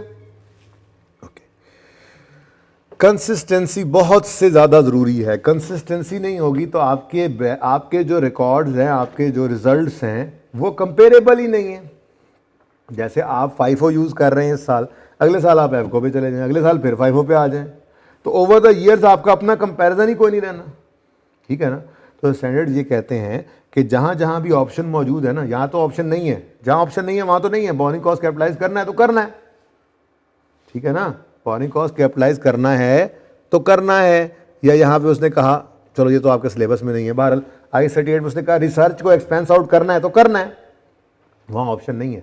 लेकिन जैसे ऊपर ऑप्शन दिए थे उसने, FIFO लगा लो या EFCO लगा लो, या फेयर वैल्यू मॉडल यूज़ कर लो या कॉस्ट मॉडल यूज़ कर लो इन्वेस्टमेंट प्रॉपर्टी में, लेकिन ये ऑप्शन है एट इनिशियल रिकग्निशन, ठीक है। आपने इसको कौन से मॉडल को सिलेक्ट कर लिया, यानी सब्सिक्वेंट मेजरमेंट, आपने एक बार सिलेक्ट कर ली, पॉलिसी बन गई आपकी, आपने ऑप्शन एक बार सिलेक्ट कर ली, अब आपकी वो पॉलिसी बन गई। अब जब पॉलिसी सेलेक्ट हो गई है, पॉलिसी आपने अडॉप्ट कर ली है, तो फिर उसको कंसिस्टेंटली अप्लाई करना है, और चेंज करने की 2 ही सूरतें बताई हुई हैं। ये मैंने पढ़ाई हुई बातें तो दोबारा ज़रा रिकैप करके आ रहा हूँ, बड़ी इंपॉर्टेंट थ्योरी है इसकी MCQs के पॉइंट ऑफ व्यू से, ठीक है। पर याद नहीं करना, समझना है, और समझ आपको आई हुई है ऑलरेडी, थ्योरी आपने सारा न्यूमेरिकल्स किए हैं आपने इसके। तो कंसिस्टेंसी हो भाई इन अप्लाइंग, ठीक है, अकाउंटिंग पॉलिसी। क्या, once a policy is selected entity must apply it with consistency so that figures can be compared over years, ठीक है। जैसे apply FIFO in each year to make comparison over years, ठीक हो गया जी। अच्छा, retrospective और prospective क्या है ये बताया हुआ है आपको। मैंने आपको कहा था कि अगर चेंज इन एस्टीमेट हो, अगर चेंज इन एस्टीमेट हो तो सिर्फ करंट ईयर को छेड़ो, सिर्फ करंट ईयर को छेड़ो और फ्यूचर ईयर्स को छेड़ो, पास ईयर को छेड़ने की जरूरत नहीं है। ऐसी बात हुई थी। तो अगर हम पास को नहीं छेड़ रहे तो इसको कहते हैं जी प्रोस्पेक्टिव एप्लीकेशन। ठीक है जी, कि इफेक्ट ऑफ चेंज जो है वो सिर्फ करंट और फ्यूचर ईयर्स को जा रहा है, जैसे चेंज इन एस्टीमेट में हम करते थे। ठीक है, और अगर आपने इफेक्ट ऑफ चेंज दे दिया है पास्ट को भी, करंट को भी, फ्यूचर को भी, जैसे कि प्रायर ईयर एरर पकड़ा जाता था तो हम पिछले सालों को भी सही करके आते थे, चेंज इन पॉलिसी आ जाता था तो हम पिछले सालों को भी सही करके आते थे, तो इसको कहा जाता है रिट्रोस्पेक्टिव। ठीक है, अच्छा अब अगली बात बड़ी अहम है, आगे आनी है थ्योरी में, लेकिन मैं यहीं पे बात करता चलूँ, मेरा दिल कर रहा है। ठीक है, अगर प्रायर ईयर एरर है तो भी रिट्रोस्पेक्टिवली हम सही करते हैं, और अगर चेंज इन पॉलिसी है तो भी रिट्रोस्पेक्टिवली हम उसको जो है वो सही करते हैं। ठीक है ना। अब अगर तो कोई चेंज इन अकाउंटिंग पॉलिसी होगी ना, चेंज इन अकाउंटिंग पॉलिसी, इसके लिए ना मैं माजरत खा हूँ, क्वेश्चन बैंक नंबर 2 का आपने नोट घर पे बनाया था? वो अपने होमवर्क में हाँ बनाया था, उसका सोल्यूशन भी मौजूद है, देखा था? देखा था, सही हो गया था? नहीं यार, ये तुमने फ्रॉड लगा, तुम्हारी आंखें मुझे बता के तुमने झूठ बोला। नहीं मुकम्मल सही नहीं, हुआ ही नहीं था। बहरहाल चेंज इन अकाउंटिंग पॉलिसी के लिए प्रैक्टिस सेट नंबर 1 रेफर करेंगे आप, और क्वेश्चन बैंक नंबर 2 मोहानी। ठीक है, तो चेंज इन अकाउंटिंग पॉलिसी अगर हो तो हम उसको अप्लाई करते हैं, कुछ गलत तो नहीं हुआ अगर रीस्टेट करें, अप्लाई करते हैं जहां तक पॉसिबली वापस जा सके, तो इसको रिट्रोस्पेक्टिव तो कहते हैं। ठीक है, लेकिन रिट्रोस्पेक्टिव रीस्टेटमेंट नहीं कहते हैं, रिट्रोस्पेक्टिव एप्लीकेशन कहते हैं। यानी कि अकाउंटिंग पॉलिसी को अप्लाई करना रिट्रोस्पेक्टिवली, पिछले जहां तक जा सके वहां से अप्लाई करते हुए लेकर आना। ठीक है, सही है। तो अगर पॉलिसी होगी, चेंज इन पॉलिसी होगी, तो हम उसको कहेंगे कि हमने रिट्रोस्पेक्टिव एप्लीकेशन करनी है इसकी। ठीक है, और अगर प्रायर, चलो ठीक है, हाँ करेक्शन ऑफ प्रायरी, करेक्शन लिख लें, correction of prior year error हो, इसके लिए आप बहुत सारे क्वेश्चंस किए हैं, क्वेश्चन बैंक 1 भी ले सकते हैं आप, एटसेट्रा, काफ़ी सारे क्वेश्चंस किए थे, एरर्स 3-4 सवाल किए थे एरर वाले। ठीक है ना। अगर आप करेक्शन ऑफ प्रायर ईयर करते हैं तो उसमें भी आपने पास्ट, प्रेजेंट, फ्यूचर तीनों को सही करना होता था। ठीक है ना, लेकिन यहां पर रिट्रोस्पेक्टिवली सही तो करते हैं, एप्लीकेशन नहीं होती कि जो अप्लाई नहीं हुई तो अब अप्लाई कर दो जाके, इसको कहते हैं रिट्रोस्पेक्टिव रीस्टेटमेंट। क्या मतलब? पिछले पीरियड्स को रीस्टेट कर दो। क्या कर दो भाई? ये बड़ा इंपॉर्टेंट पॉइंट था, 1-2-3 MCQs जो हैं वो इसके ऊपर भी बन सकते हैं। ठीक है ना, वो सिर्फ रिट्रोस्पेक्टिव यूँ लिख दे, क्या कोई एरर लिख कर कहे कि इस एरर को सही करना है इस सेट के मुताबिक, ये क्या कहलाएगा? रिट्रोस्पेक्टिव एप्लीकेशन, रिट्रोस्पेक्टिव रीस्टेटमेंट या चेंज इन एस्टीमेट। तो ऐसी को बात करेगा तो आपको सिलेक्ट करने के लिए सही वाला ऑप्शन ये कॉन्सेप्ट होना चाहिए। ठीक है, तो इसको ऐसे ही लिख लो अपने नोट्स के अंदर, तो आपने कॉपी कराई नहीं होनी, बुक का इंतज़ार कर रहे हैं, सही भी है, ठीक है, बुक का इंतज़ार कर लें, वहाँ पर लिख लीजिएगा, लेकिन फ़िलहाल इसकी आप पिक्चर ले लें भाई, और आप लोग इसको अपने पास रजिस्टर्स पे नोट कर लें, फिर मैं आगे बढ़ूँ। तो रिट्रोस्पेक्टिव एप्लीकेशन और रिट्रोस्पेक्टिव रीस्टेटमेंट का फ़र्क समझ आ गया? रिट्रोस्पेक्टिव एप्लीकेशन कहते हैं अगर पॉलिसी में चेंज आया तो उसको अप्लाई किया हमने जहां तक जा सके पिछले सालों में, और रिट्रोस्पेक्टिव रीस्टेटमेंट कहते हैं को प्रायर ईयर एरर था उसको सही किया तो चीज़ें फिगर्स रीस्टेट हो गई। ठीक है, सही हो गया। Have a change in policy. Change in policy के बारे में कहता है स्टैंडर्ड, ये चेंज पॉलिसी नहीं करना पसंद नहीं है मुझे, ठीक है। क्या कहता है जी, पॉलिसी को कंसिस्टेंटली अप्लाई करें। चेंज सिर्फ दो सूरतों में मुमकिन है, या तो स्टैंडर्ड बदल जाए या मैनेजमेंट ये समझती हो कि बेटर प्रेजेंटेशन मिलेगी चेंज करने से पॉलिसी को, ठीक है। An entity must apply consistent accounting policies for similar transactions and event. Following is the discussion on when we can change the accounting policy.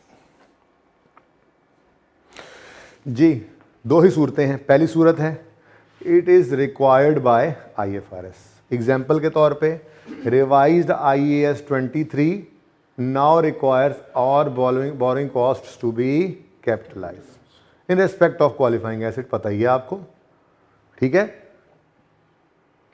LIFO is no more allowed as per IAS 2 और C को काट दें, IFRS 16 आपने आगे जाके पढ़ना है,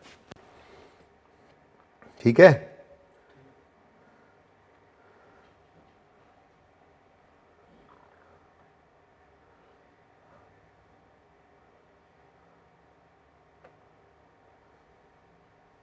okay काट दिया इसको, बुक आया ना, तो ये रेड जो कर रहा हूं ना ये काट लेने हैं आपने, ठीक है ना। अच्छा अब मिसालें दो आ गई। एक IAS 23 पहले मैंने कहा था, प्रैक्टिस क्वेश्चन 1 कराते बताया था, IAS 23 पहले ऑप्शन देता था, लेकिन अब उसने मस्ट कर दिया है कि क्वालिफाइंग एसिड के ऊपर अगर कोई आपने बोरिंग कॉस्ट पे किया तो उसकी कॉस्ट में आपने उसको ऐड करना है, ठीक है। सही हो गया, चले। अच्छा अब कैसे करें, रिट्रोस्पेक्टिव या प्रोस्पेक्टिव? चेंज इन पॉलिसी है, रिट्रोस्पेक्टिव भी हो सकता है, प्रोस्पेक्टिव भी हो सकता है। ये बात बड़े ध्यान से सुनने वाली है, क्योंकि ये चेंज वॉलंटरी नहीं है। ये चेंज वॉलंटरी होती तो फिर कोई ऑप्शन नहीं था, फिर स्टैंडर्ड ने कहा था, डंडा दे के कहा था कि भाई रिट्रोस्पेक्टिव, जहाँ तक जा सको जाओ, ठीक है। लेकिन जब स्टैंडर्ड रिक्वायर कर लेना, चेंज इन पॉलिसी में स्टैंडर्ड बदल जाए असल में और चेंज इन पॉलिसी रिक्वायर्ड हो, तो स्टैंडर्ड की ट्रांजिशनल प्रोविजंस पढ़ के देखते हैं स्टैंडर्ड क्या कह रहा है। अगर स्टैंडर्ड कहे लाजमी करो रिट्रोस्पेक्टिव, मजबूरी है। अगर स्टैंडर्ड कहे नहीं बिल्कुल भी नहीं जाना आपने वापस और प्रोस्पेक्टिवली करो, तो फिर वापस नहीं जा सकते। और अगर स्टैंडर्ड कहे मर्जी या जो मर्जी करो, तो फिर हम भी मर्जी कर लेंगे।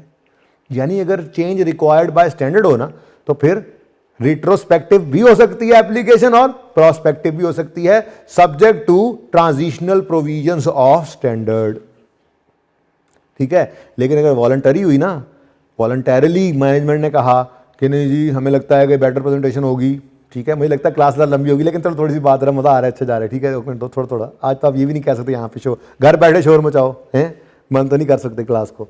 तो मैनेजमेंट ने कहा नहीं जी ये ज़्यादा बेहतर है कि हम इसको इस तरह से प्रेजेंट करो, FIFO से ज़्यादा बेहतर है, ऐप को ज़्यादा अच्छा समझाएगा लोगों को, ठीक है। ये मार्केट ऐसी है कि इसमें एवरेज रेट ज़्यादा बेहतर है। तो स्टैंडर्ड ने कहा ठीक है करो अप्लाई, लेकिन रिट्रोस्पेक्टिव इज़ अ मस्ट, ठीक है, क्योंकि ये तुम्हारी अपनी मर्जी है।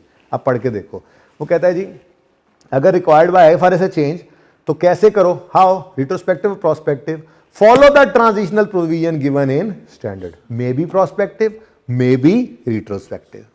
और ठीक है, आगे कहता है if no transitional provisions are given retrospective application is required. अगर स्टैंडर्ड खामोश हो जाए तो फिर खामोशी का मतलब IAS 8 का जनरल रूल ही है कि आपने चेंज इन एस्टीमेट को रिट्रोस्पेक्टिवली करना है अप्लाई, ठीक है। अच्छा, और कब कर सकते हैं चेंज? दूसरा ऑप्शन है व्हेन प्रोवाइड रेलेवेंट और व्हेन मैनेजमेंट बिलीव्स, यहाँ पे लिखना चाहिए था, अच्छा आगे लिखा हो management decision, provide reliable and more relevant information, यानी वॉलंटरी किया आपने, वॉलंटरली किसने डिसाइड किया? मैनेजमेंट ने डिसाइड किया। तो स्टैंडर्ड ने कहा फिर तेरे जिन कड्डा, जैसे हमने क्वेश्चन बैंक 2 में किया था, FIFO से ऐपको या पता नहीं ऐपको से FIFO पे चले गए थे, चेंज इन पॉलिसी था। कॉस्ट मॉडल से फेयर वैल्यू मॉडल में चले जाओ IAS 40 में, this is change in policy. क्या करो? रिट्रोस्पेक्टिव एप्लीकेशन इज रिक्वायर्ड, ठीक है। लेकिन एक बात आपको मैंने उस दिन ही बता दी थी, IAS 16 और चीज़ है, ठीक है ना। IAS 16 में कॉस्ट मॉडल हम यूज कर रहे थे, रिवेलेशन मॉडल पे चले गए, स्टैंडर्ड कहता है ये चेंज इन पॉलिसी तो है लेकिन इसको रिट्रोस्पेक्टिवली अप्लाई नहीं करना, बल्कि ये मेरे स्कोप से बाहर है, IAS 16 से पूछो, मुझे नहीं पता, ठीक है ना। आप IAS 16 से पूछो, वही बताएगा। तो उन्होंने कहा था नहीं, आप इसको, है तो चेंज इन अकाउंटिंग पॉलिसी, लेकिन इसको बस जिस साल में चेंज हुआ उसी साल और उससे अगले सालों के अंदर इसका इम्पैक्ट लो, वापस न जाना, ठीक है ना। पता नहीं क्यों कहा, हमें इससे क्या। अच्छा हाँ भाई, अब देखो ये डेफिनेशंस, एक एक डेफिनेशन, एक एक पैरा आपके सामने होगा और बड़ी आसानी से आप इसको करते चले जाएंगे, ठीक है। जैसे कहता है application of change in accounting policy to transactions, other events and conditions as if that policy had always been applied. क्या मतलब? रिट्रोस्पेक्टिव एप्लीकेशन का मतलब क्या हुआ जी? वो कहता है जी इसको रिट्रोस्पेक्टिव एप्लीकेशन यानी कि चेंज इन पॉलिसी है, जहां तक जा सको जाओ, ये वो बात हो रही है, ठीक है ना। स्टूडेंट क्या कह रहा है कि application of change in policy ऐसे करो as if it had always been applied, यानी जहां तक मुमकिन हो वापस जाओ, जा सकोगे, जैसे हमेशा से यही अप्लाइड रही है, ठीक है। We restate the figures and provide disclosure as well. We restate the figures, change करते थे फिगर्स को और लिखते थे रीस्टेटेड ऊपर, वो प्रॉफिट गलत है इसको सही करो, प्लांट गलत है सही करो, रिटेन अर्निंग गलत है सही करो, ऊपर आर रीस्टेटेड भी लिखते थे, याद आ रहा है? हाँ, ऐसे नहीं, ठीक है। तो रीस्टेट करते थे फिगर्स को and provide disclosure as well, और डिस्क्लोजर्स भी देते थे भाई, याद है? डिस्क्लोजर क्या भाई? वही नोट जो आपने नोट बनाना सीखा है, ठीक है, जो नोट आप अहबाब ने बनाना सीखा है, वो दोनों काम। तो इसका मतलब हमने रीस्टेट भी करना है फिगर्स को, और ठीक है, रीस्टेट भी करना है यानी गलती को सही भी करना है, और डिस्क्लोजर भी देना है यानी नोट भी बनाना है, और ये दोनों काम हमने किए तो हैं, ठीक है। अच्छा, अब आगे वो कहता है स्टैंडर्ड ने कहा जहां तक मुमकिन हो सके, क्या मतलब? ऐसे ले जाओ वापस इसको कि जैसे ये हमेशा से एप्लीकेबल थी। आपने कहा भाईजान हमारे पास तो पिछले 2 साल से पहले का लॉ हमारा कहता है 2 साल का रिकॉर्ड बस रखो, मिसाल के तौर पे, तो हमने 2 साल से पिछला तो रिकॉर्ड ही जला दिया था, कौन रिकॉर्ड को मेंटेन रखे। फ्रेंड ने कहा चलो 2 साल तक तो जा सकते हो ना, जाओ वापस।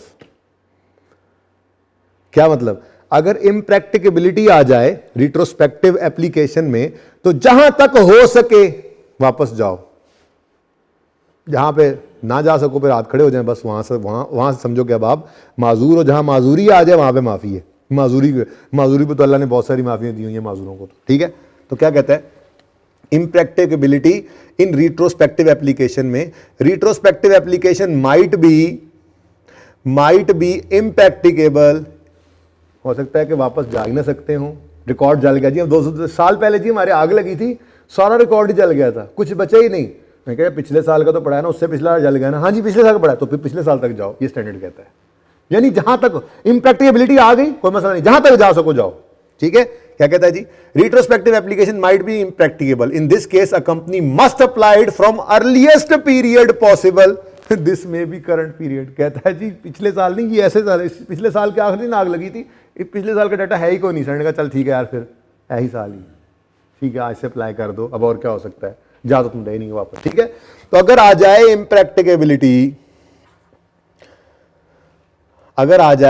इम्प्रैक्टिकेबिलिटी, तो क्या करो? जहां तक हो सके मस्ट अप्लाई करो, अर्लीस्ट पॉसिबल पीरियड तक लाजमी जाओ, ठीक है। और आगे कहता है the reason of impracticability could be non availability of records, हो सकती है ना ये एक बात, ठीक है। अच्छा, चेंज अकाउंटिंग पॉलिसी की एग्जांपल्स हैं, मेथड FIFO से एवको पे ले जाओ, ठीक है, IS2 में, ओके। फिर फेयर वैल्यू मॉडल से कॉस्ट या कॉस्ट से फेयर वैल्यू मॉडल पे चले जाते हो, चेंज इन पॉलिसी है। Change in revenue recognition policy, चलो ये जहन में रख लेना, कहीं MCQ में देना दे दीवाना होकर ICAP, वरना तो ये सिलेबस में नहीं है आप, ठीक है ना, क्योंकि रेवेन्यू का स्टैंडर्ड जो है वो यहाँ से निकल के जा चुका है FAR2 में, ठीक है, ओके। तो change in revenue recognition policy जो है, चलो इसको जहन में रख भी लो तो कोई हर्ज नहीं है वैसे, लेकिन ये रेवेन्यू जो है स्टैंडर्ड निकल गया। अच्छा, classifying commission earned as revenue in statement of profit or loss having previously classified it as an other operating income।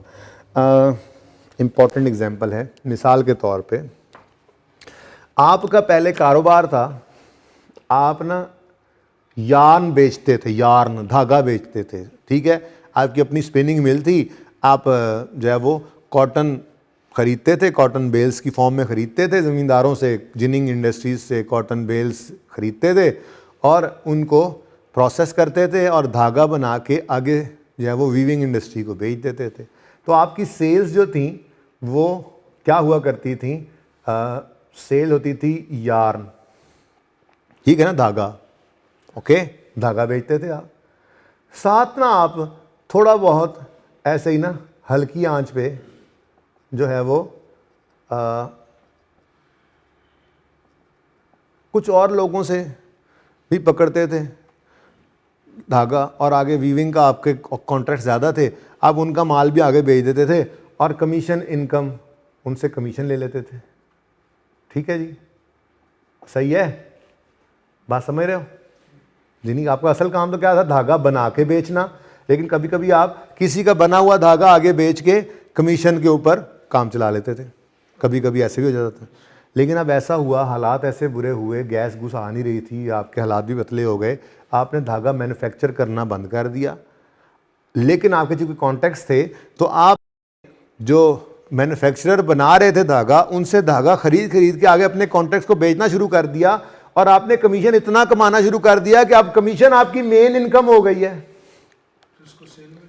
ठीक है, अब आपका रेवेन्यू कमीशन होगा, अब आपका रेवेन्यू यार्न नहीं रहेगा। तो वो कह रहा है कि ये भी क्या है, ये भी क्या है, चेंज इन अकाउंटिंग पॉलिसी है।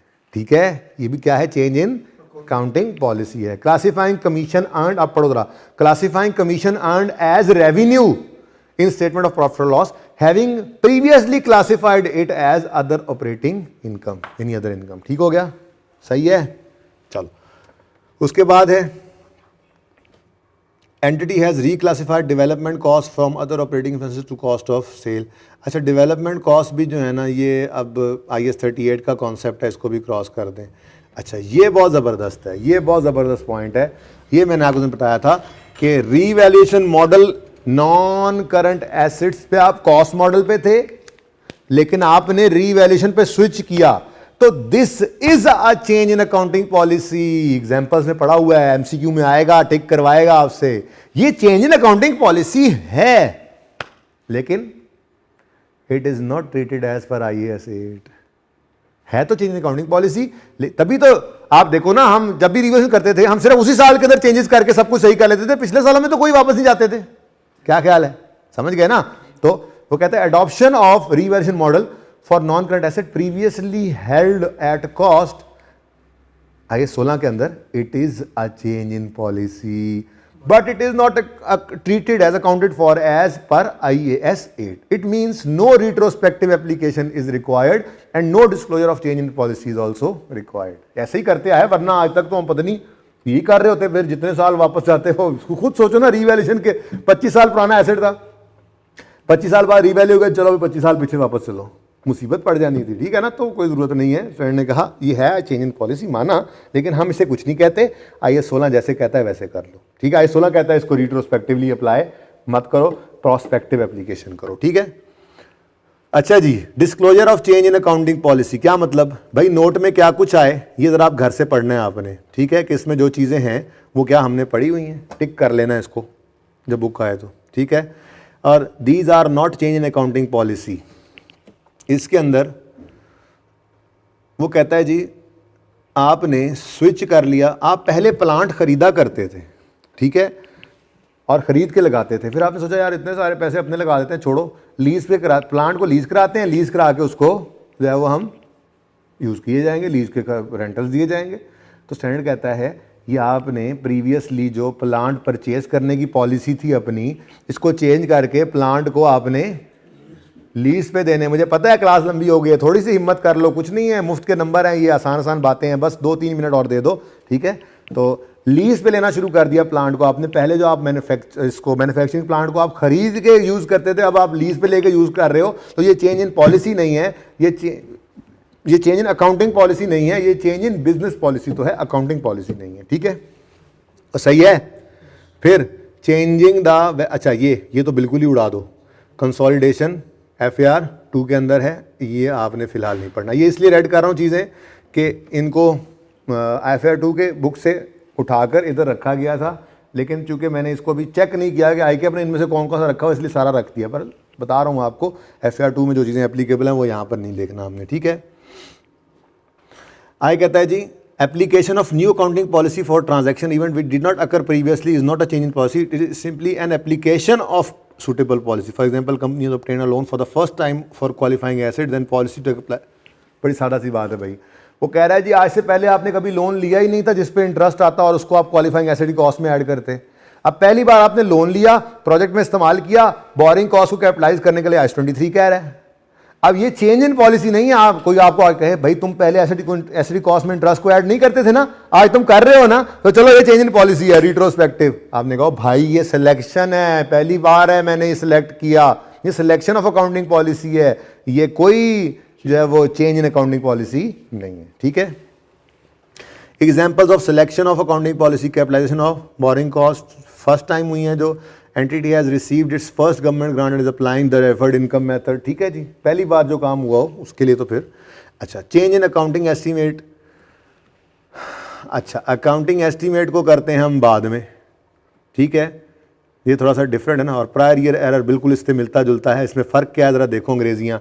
प्रायर पीरियड एरर्स क्या होते हैं? दीज आर ओमिशंस और मिस स्टेटमेंट्स। ओमिशन कहते हैं एक चीज़ सिरे से गायब हो जाना, और मिस स्टेटमेंट कहते हैं जी ऑडिट थर्ड पढ़ा हुआ है आप लोगों ने, गलत लिख देना। लेकिन ये ओमिशन या मिस स्टेटमेंट ऐसी है, ठीक है, कि जो failure to use information that were available. अच्छा चलो, prior period errors are omission और misstatement for one or more period because of failure to use information that was available when financial statement was prepared and could reasonably be expected to have been obtained। क्या मतलब?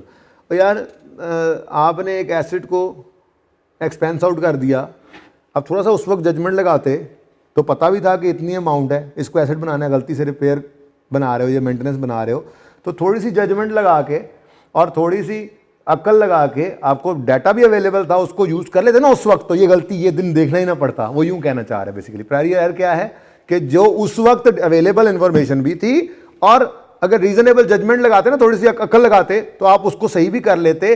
तो अगर उस वक्त ऐसा करते तो ये दिन आज देखना ना पड़ता। ये डेफिनेशन है इसकी। ठीक है, अच्छा फिर ट्रीटमेंट क्या है? Retrospective restatement. यहां एप्लीकेशन नहीं है, रिट्रोस्पेक्टिव रीस्टेटमेंट है। प्रायर ईयर एरर हो तो रिट्रोस्पेक्टिव रीस्टेटमेंट भी करते हैं और डिस्क्लोजर भी देते हैं। ठीक है, रिट्रोस्पेक्टिव रीस्टेटमेंट क्या है जी? Correction of recognition, measurement and disclosure of amounts as if prior period error had never been occurred. जिस वहाँ कह रहा था ना पॉलिसी ऐसे अप्लाई करो जैसे हमेशा से एप्लीकेबल थी, यहाँ कह रहा है एरर ऐसे सही करो जैसे कभी एरर हुआ ही नहीं था, जहाँ तक हुआ, जहाँ पे हुआ तो वहाँ से वापस जाके सही करते थे। ठीक है, examples of prior year errors, ये तो भाई एक अनथक नॉन स्टॉपेबल अनस्टॉपेबल एक लिस्ट हो सकती है ना। एरर तो कई तरह के हो सकते हैं। ठीक है, इन एग्जाम्पल्स को आपने पढ़ना है घर पे। डिस्क्लोजर यानी वो जो नोट हमने बनाया था, वो नोट के अंदर ये कुछ था, ये सब पढ़ना है। और उसके अलावा फ़िलहाल अदर आस्पेक्ट्स को आप ना पढ़ें, ये अदर आस्पेक्ट्स आपको मैं खुद पढ़ाता हूँ, थोड़ी सी थ्योरी रह गई है। ठीक है जी, चेंज इन एस्टीमेट को मैं तो कहता हूँ एक नज़र देख लीजिएगा चेंज इन एस्टीमेट को, और सारे MCQs के ट्राई कीजिएगा। मैं MCQs नहीं पढ़ाऊँगा जब तक कि मैं दरमियान में चेंज इन एस्टीमेट भी पढ़ाना चाहूँ और अदर एस्पेक्ट्स भी पढ़ाना चाहूँ। तो मैं चेंज एस्टीमेट कल इंशाल्लाह 5 से 7 मिनट में, चेंज इन एस्टीमेट 10 मिनट में पढ़ा दूंगा। वो पढ़ा के सारे MCQs के काबिल आप हो जाओगे। जिन MCQs में आपको मसला होगा परसों उनका आंसर मैं आपको करूंगा, लेकिन ये जितनी थ्योरी पढ़ाई है इतनी पढ़ लेनी है। माजरत थोड़ी सी क्लास ज़रा लंबी हो गई है, ज़िंदगी रही तो कल मिलेंगे।